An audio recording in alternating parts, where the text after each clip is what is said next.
अस्सलाम वालेकुम नाजरीन, उर्दू पॉइंट के मेला presented by General Tech and Super Fix auto centre है। सिनाले स्पोर्ट्स क्लब के बाहर खड़े हैं और दुखी दिल के साथ आज हमने यहाँ पे पाकिस्तान की जीत देखी। T20 वर्ल्ड कप में पाकिस्तान ने पहली जीत तो हासिल कर ली। ये जीत कैसे पाकिस्तान को मिली और अगर ये जीत ना मिलती तो क्या होता? Senior sports journalist Ejaz Wasim Baqri मेरे साथ हैं और सरदार औरंगजेब मौजूद हैं। सरदार एजाज वसीम बाकरी, जब हम मीडिया बॉक्स में बैठे थे तो लिटरली दिल कर रहा था कि दीवार में टकरे मारें और मैंने तो वापसी की टिकटें भी देखना शुरू कर ली थी कि अब हम वापस जाएं, क्योंकि आज लग रहा था कि हमारा वर्ल्ड कप का सफ़र इख्तिताम पजीर होने जा रहा है और इस तरह की जीत हम कब तक आखिर लेते रहेंगे। देखिए इजाज यार, पाकिस्तान टीम की इससे पहले भी एक प्रोग्राम में औरंगजेब बात कर रहे थे, ये हमारा तर्ज अमल है इस तरह की क्रिकेट खेलना, यही रहेगा, नहीं चेंज हो रहा। अब थोड़ी सी मैं आपको हिस्ट्री बताता हूँ।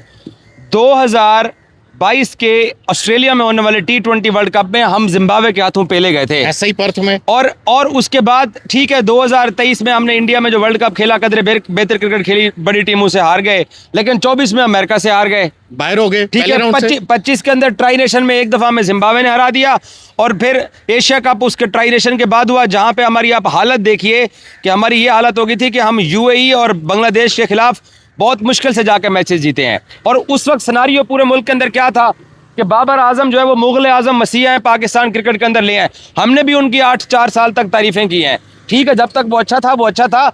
लेकिन आज भी आप देखिए कि स्टीव स्मिथ ऑस्ट्रेलिया का कितना बड़ा क्रिकेटर है, वो उनके T20 स्क्वाड में नहीं है। आप हसन नवाज को रखिए ना यार, मैं ईमानदारी से कहता हूँ कि अगर आज वो यहाँ पे खड़ा होता, ये रन बॉल नहीं पूरा कर सके हैं, उसने चला देना था बैट, फहीम ने भी चलाया ना। तो इसलिए भाई ये बड़े नामों के चक्रों में आकिब जावेद ने पाकिस्तान क्रिकेट के अंदर, अगर बाबर को किसी ने ड्रॉप किया तो वो आकिब जावेद और मोहसिन नकवी थे। इस कौम ने उसको कभी ड्रॉप नहीं किया था, ना शाहीन को, ना रिजवान को, ना हारिस रऊफ को, ना ही फहीम अशरफ को, और फखर जमान। बाबर को वापस कौन लेके आया? वही लेके आए, पूरा पाकिस्तान इंक्लूडिंग आप, हम जर्नलिस्ट, हम सब कहते थे कि मोहम्मद हारिस, हुसैन तलत और खुशदिल शाह ये तबाह कौन है हमारे लिए निचले नंबरों के ऊपर। तो जब पूरे मुल्क से आवाजें उठी हैं, अब एक बंदे का 10 साल का पीछे रिकॉर्ड भी था, उसको लेके आए, लेकिन मायूसी के सिवा कुछ हासिल नहीं हुआ है। राणा जी के बारे में क्या कहेंगे? अगर आज राणा जी ना होते तो शायद अब हम पैकिंग कर रहे होते। भाईजान, राणा अपने बारे में एक कहावत हमें सुनाता है फहीम अशरफ, वो कहता है कि राणा 1 to 5 थे तो 1 to 5 150 होते।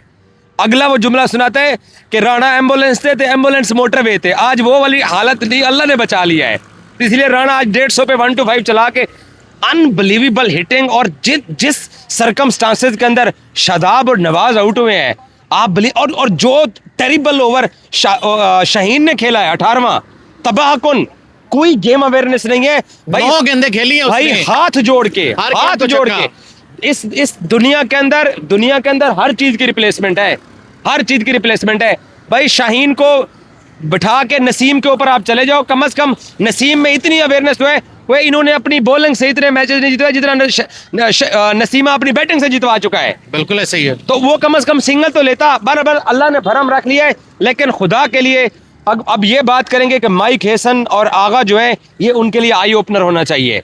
और टफ डिसीजन, अगर बाबर को बेंच पे बिठाना है बिठा दीजिए, कोई बात नहीं है।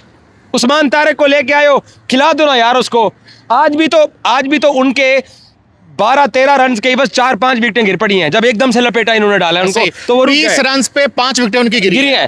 तो उस्मान होता तो शायद और इम्पैक्ट होता, बाकी शाहीन नहीं यार। बाबर, शाहीन, और माजरत के साथ उनके भाइयों को, दोस्त हैं हमारे, उनको बुरा लगता होगा कि यार, लेकिन हमने 5 साल तक शोल्डर के साथ शोल्डर मिला के खड़े रहे हैं, लोगों से गालियां सुनी हैं इन लोगों के लिए, लेकिन हर चीज का एक टाइम होता है भाई। तो बस थैंक यू वेरी मच करें, आप बुलाइए समीर मिनास को, अली रजा को बीच में डालिए। यंग T20 क्रिकेट है यंग ब्लड का। इंडिया ने अपनी पूरी टीम चेंज की हुई है, पूरी टीम, नो डाउट, और रिजल्ट देख लो, 250 से नीचे बात ही नहीं करते हैं।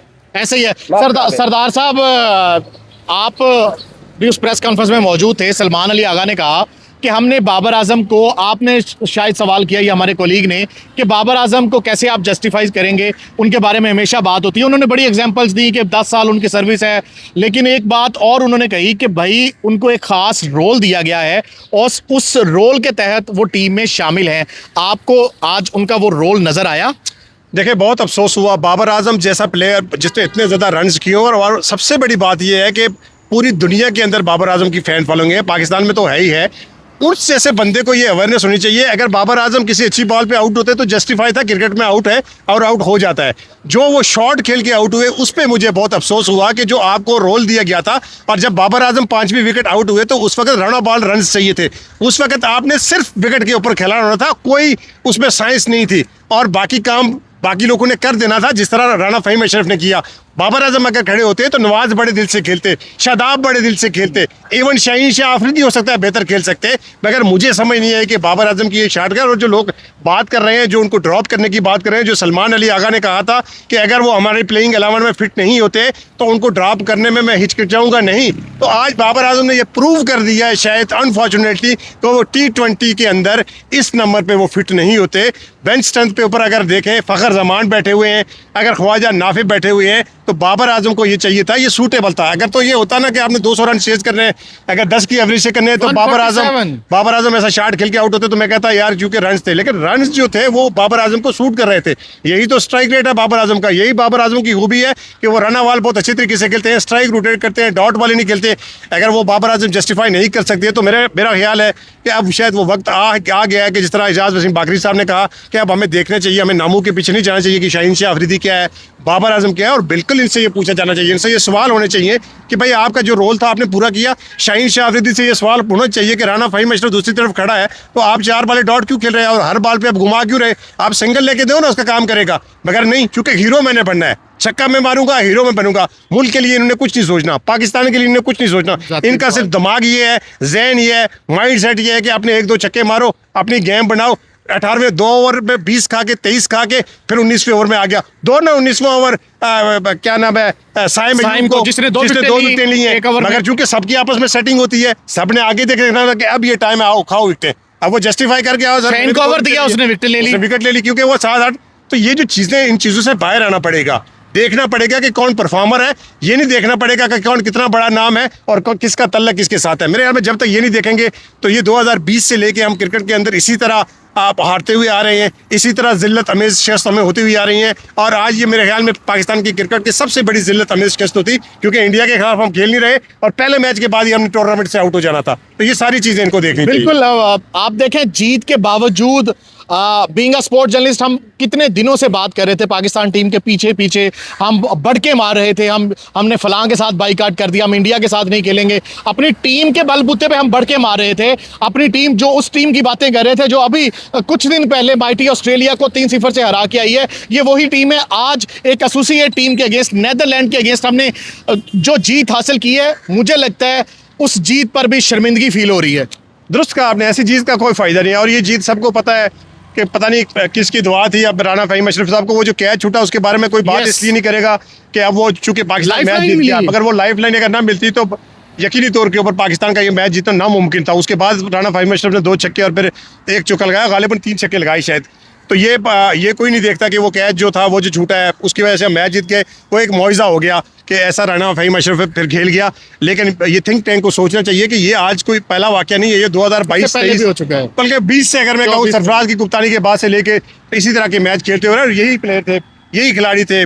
नवाज जिम्बाब्वे के खिलाफ विकेट पे खड़ा था, शादाब खान को इम्पैक्ट नहीं डाल सका, यही शाहीन शाह अफरीदी मैथ्यू वेड से छक्के खा के गया था, यही बाबर आजम अमेरिका के खिलाफ आउट हो गया था। ये सारी चीज़ें वही रिपीट हो रही हैं। तो ये थिंक टैंक को सोचना चाहिए कि जो गलतियां हम करते हुए आ रहे हैं वही अगर करते हुए हम आ रहे हैं तो इसका मतलब है हम लर्न कुछ नहीं कर रहे। आखिरी क्वेश्चन सरदार साहब, हम क्लोज करेंगे। आपको लगता है अब इन 2 पॉइंट के साथ, अब आगे हमारे 2 मैच है, अगर इंडिया वाला निकाल दें तो अब हम सुपर 8 राउंड खेलने जा रहे हैं इस टीम के साथ? आप मुझे कल पूछे, आज मुझे सुबह पूछ रहे थे तो मैं कहूँगा सवाल ही नहीं पैदा था।